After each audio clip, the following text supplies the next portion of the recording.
What's up, everybody, and welcome to today's episode of the NBA Primetime Picks. We're 10-4 on these all plus money parlays. If you put $100 on each one of these, you'd be up over $1,000 right now. But none of that means anything if we can't do it again today. If you're new, the objective of this whole thing is to find the games that are going to be nationally televised. That's the one that we're all going to be watching. I'm going to give you guys my analysis of both teams defensively and offensively and give you guys my favorite picks for the game. Today, we have Milwaukee and Boston. Great Eastern Conference matchup. And then we have Warriors and Memphis Grizzlies. Nice little rivalry, even though we got some injuries on the Grizzlies side. Doesn't make it as special as it normally is. However, there's money to be made, so we're going to make it. First off, in this Boston and Milwaukee game, the main thing you need to know, both teams kind of live and die by the three. Both teams live and die by letting teams shoot the three. They play drop coverage in the pick and roll, which means they basically allow you to have uncontested pull-up jumpers. And the trade-off is that they don't let you in the paint. Both defenses run this way, and both offenses have guys like Tatum and Lillard that can punish teams by taking these pull-up shots, and they're elite at it. On the Grizzlies and Warriors side, the Warriors defense is basically predicated around you are not getting within 5 feet of the basket. You can take floaters, you can take catch-and-shoot shots, which is where they're weaker on the defensive end, but they're not letting you get at the rim. They defend the post-up really well. They defend the roller and the pick and roll really well, and they're the best team in the NBA at defending within 5 feet of the basket.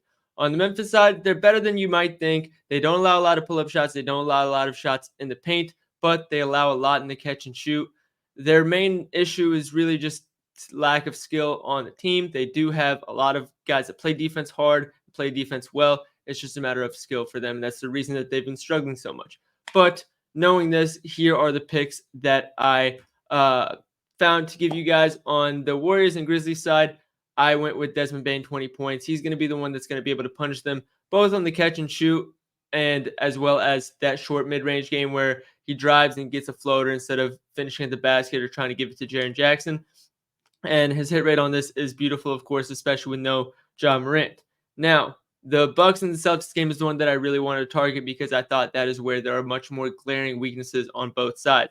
We took Lillard and Tatum both to get 20 points. Again, they are the ones that you want to target when it comes to pull-up shooting. And then I threw in Chris Middleton over 2.5 assists in there because Doc Rivers seems to really trust him. After last game against the Suns, where Middleton played a great game and only had in just 25 minutes of play due to foul trouble more than anything else. But Doc Rivers called him the best player or the smartest player that he's ever coached.